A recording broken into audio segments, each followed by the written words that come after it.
नमस्कार। महाभारत के प्राचीन और पौराणिक संदर्भों पर शोध कर रहे हमारे इस महाअभियान, इस महायज्ञ पर एक बार फिर से आपका स्वागत करता हूं मैं, विवेक दत्त मिश्र। महाभारती हम सभी का कल्याण करें। पिछले 3 भागों से हम चर्चा कर रहे हैं महाभारत के कदाचित सबसे काले अध्याय पर, द्यूत सभा पर। आप सोच सकते हैं, आप पूछ सकते हैं कि क्या ये पन्ना महाभारत के कुरुक्षेत्र के महाविनाशक, महाप्रलयंकारी, रक्त रंजित पन्ने से भी अधिक काला है, भयावह है, दुर्भाग्यपूर्ण है। ये इस बात पर निर्भर करेगा कि आप किसे अधिक महत्वपूर्ण, किसे अधिक खतरनाक मानते हैं, कारण को या निवारण को, कॉज और इफेक्ट। न्यूटन का तीसरा नियम कहता है, for every action there is an opposite and equal reaction. यानी कि हर एक कार्य के लिए उसके अनुपात में एक प्रतिक्रिया होती है। तो यदि हम कुरुक्षेत्र युद्ध को एक प्रतिक्रिया माने तो द्यूत सभा उसका एकमात्र या संपूर्ण कारण न सही, उसका एक महत्वपूर्ण कारक क्रिया अवश्य ही गिना जाएगा। वास्तव में द्यूत सभा एक अभूतपूर्व दुर्घटना थी, ऐसा जिसे भूतो न भविष्यति कहा जा सकता है। कुछ ऐसा जो न भूतकाल में कभी घटा और न इसके भविष्य में घटने की कल्पना की जा सकती है, जिसकी यही कामना होनी चाहिए कि ऐसी घटना दोबारा न घटे। हाँ, मैं जानता हूं कि इससे पहले भीमसेन को विष दिया गया, एक संपूर्ण परिवार को वर्णव्रत में जिंदा जला डालने की कोशिश की गई। बकासुर ने एक पूरे गांव को अपना चारागृह बना डाला और कहीं एक स्वयंवर के पश्चात पराजित राजाओं द्वारा एक पूरे परिवार को दुल्हन सहित जिंदा अग्नि में फेंक डालने का प्रयत्न भी किया गया। और इससे पहले त्रेता युग में देवी सीता का हरण हुआ और उससे भी पहले स्वयं को देवता सिद्ध करने के लिए हिरण्यकश्यप जैसे दानवों ने अपने पुत्र को मारने का प्रयास भी किया। और ये सब जानने के बाद भी मैं कहना चाहता हूं कि हां, सभी के बावजूद द्यूत सभा एक भूतो न भविष्यति वाली घटना थी। पर समय क्यों कह रहा हूं, इस पर चर्चा हम आगे चलकर करेंगे। आप भी विचार कीजिए। पिछले अध्याय में हमने चर्चा समाप्त की थी प्रथम द्यूत के प्रपंच पर, उस भीषण दुर्दांत घटनाक्रम पर जिसको अभी अभी मैंने इतिहास के सबसे काले पन्ने का नाम दिया। उस पर चर्चा समाप्त की। भीमसेन के महाभयकारी प्रण और अर्जुन के प्रश्न ने सभा को निरुत्तर कर दिया और धृतराष्ट्र विवश हो गए द्रौपदी को 2 वर देने के लिए। और साथ ही साथ उन्होंने पांडवों को उनका राज्य और संपदा भी वापस कर दिया।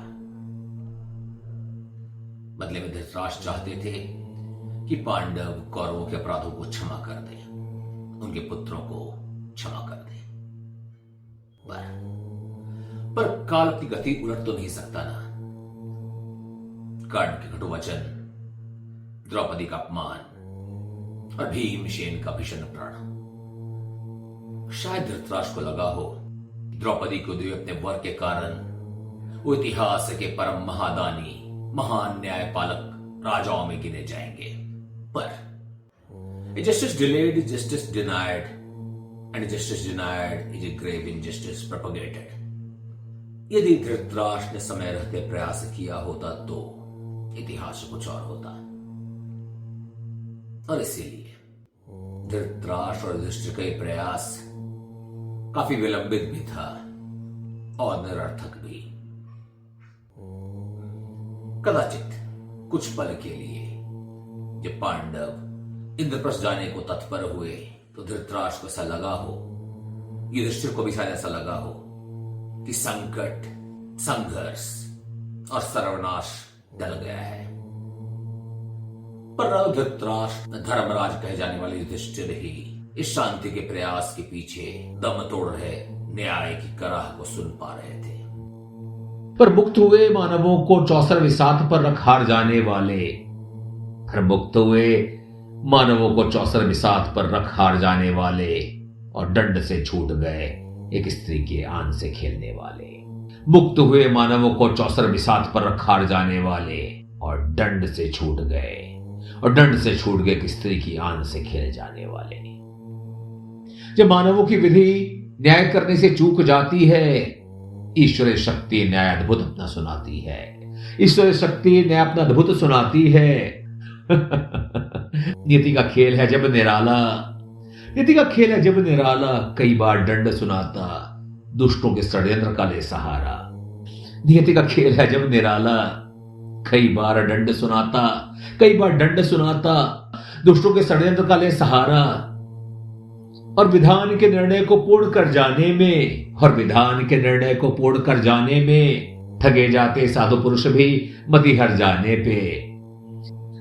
अधर्मियों को प्रायश्चित का अवसर मिला था, अधर्मियों को प्रायश्चित का अवसर मिला था, मानो मृत्यु तांडव से बचने का गुवर मिला था।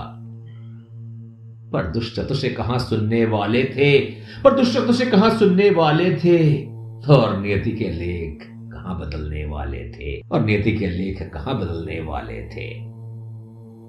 धृतराष्ट्र के निर्णय से पांडवों के मुक्त हो जाने पे, धृतराष्ट्र के निर्णय से पांडवों के मुक्त हो जाने पे, या लूटे हुए वैभव के पुनः छिन जाने से, या लूटे हुए वैभव के पुनः छिन जाने से तड़प उठा दुर्योधन दुशासन शकुनी और कर्ण का मलिन मन, तड़प उठा दुर्योधन दुशासन शकुनी और कर्ण का मलिन मन। जैसे पूंछ पर पैर रख जाने से कोई बिस्तर उठाता अपना फन, जैसे पूंछ पर पैर रख जाने से कोई बिस्तर उठाता अपना फन। दौड़े हुए धृतराष्ट्र को नीति का पाठ पढ़ाने को, दौड़े हुए धृतराष्ट्र को नीति का पाठ पढ़ाने को, सांप को छेड़ो नहीं, छेड़ो तो छोड़ो नहीं का मंत्र याद दिलाने को, सांप को छेड़ो नहीं, छेड़ो तो छोड़ो नहीं का मंत्र याद दिलाने को, पार्थ के गांडीव और भीमसेन के प्रण से डराने को, पार्थ के गांडीव और भीमसेन के प्रण से डराने को, एक और द्योत द्वारा उन्हें पुनः ध्वस्त कराने को, उन्हें पुनः ध्वस्त कराने को। और धृतराष्ट्र अपने पुत्रों के बातों में एक बार फिर से आकर, और धृतराष्ट्र अपने पुत्रों के बातों में एक बार फिर से आकर, और अपने न्याय के उद्घोष, अपने न्याय के उद्घोष और द्रौपदी को दिए वर को भुलाकर फिर से पांडवों को संदेशा भिजवाया, फिर से पांडवों को संदेशा भिजवाया। एक द्यूत का परिणाम देखा कर, एक द्यूत का परिणाम देखा कर पुनः दूसरे के लिए बुलवाया। सभाजन ने बारंबार धृतराष्ट्र को सावधान कराया, सभाजन ने बारंबार धृतराष्ट्र को सावधान कराया। बुझ चुकी अग्नि को पुनः प्रज्वलित करने से उन्हें भड़काया, बुझ चुकी अग्नि को पुनः प्रज्वलित करने से उन्हें भड़काया।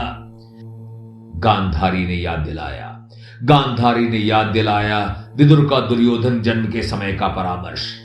सियार रो रो कर बतला रहे थे, सियार रो रो कर बतला रहे थे, इसके कारण होगा वंश का ध्वंस। सियार रो रो कर बतला रहे थे, इसके कारण होगा वंश का ध्वंस। पर भीष्म द्रोण कृपा बहलीक, पर भीष्म द्रोण कृपा बहलीक और विदुर की पुकार हुई अनसुनी। दुर्योधन के परामर्श के समक्ष राजा ने किसी की न सुनी, दुर्योधन के परामर्श के समक्ष राजा ने किसी की न सुनी। पांडवों को पुनः द्यूत खेलने का दिया आदेश, पांडवों को पुनः द्यूत खेलने का दिया आदेश। आदेश क्या था? आदेश क्या था? वो था साम्राज्य विध्वंस का निर्देश। जो भी पराजित इस अंतिम द्यूत में हो जाएगा 12 वर्ष का वनवास और 1 वर्ष का अज्ञातवास पाएगा। जो भी पराजित इस अंतिम द्यूत में हो जाएगा 12 वर्ष का वनवास और 1 वर्ष का अज्ञातवास पाएगा। और यदि भेद खुल जाए अंतिम वर्ष में, और यदि भेद खुल जाए अंतिम वर्ष में, तो पुनः जाए 12 वर्षों के लिए वन में, पुनः तो वो जाए 12 वर्षों के वन में। धर्मराज जानते थे, धर्मराज जानते थे कौरवों का कपट षड्यंत्र, पर फिर भी स्वीकार किया प्रस्ताव, पर फिर भी स्वीकार किया प्रस्ताव समझकर नियति का मंत्र, पर फिर भी स्वीकार किया प्रस्ताव समझकर नियति का मंत्र। स्वयं का कृत्य उन्हें ग्लानि में भरता जाता था। स्वयं का कृत्य उन्हें ग्लानि में भरता जाता था। भीमसेन का भयकारी प्रण भी उन्हें दहलाता था। भीमसेन का भयकारी प्रण भी उनके हृदय को दहलाता था। पासा चले जाना तो मात्र बची औपचारिकता थी। पासा चले जाना तो बची मात्र बस औपचारिकता थी। वनगमन तो साधन था। वनगमन तो साधन था, प्रायश्चित बस इच्छा थी। वनगमन तो साधन था, प्रायश्चित की बस इच्छा थी। पांडवों को धर्म में और स्थिर हो जाना था। धर्म भक्ति ज्ञान के नए कीर्तिमान को खड़ा कर जाना था। पांडवों को धर्म में कुछ और स्थिर हो जाना था। धर्म भक्ति ज्ञान के नए कीर्तिमान को खड़ा कर जाना था। अभी तो शिव और एकादश रुद्र की कृपा उन्हें पाना था। अभी तो शिव और एकादश रुद्र की कृपा उन्हें पाना था। बल और पराक्रम से पार्थ को नवीन इतिहास रच जाना था। बल और पराक्रम से पार्थ को नवीन इतिहास रच जाना था। कौरवों की नीचता को भी हद से गुजर जाना था। कौरवों की नीचता को भी हद से गुजर जाना था। अपने कृत्य से अपने वध को न्यायोचित ठहराना था। अपने कृत्यों से उन्हें अपने वध को न्यायोचित ठहराना था।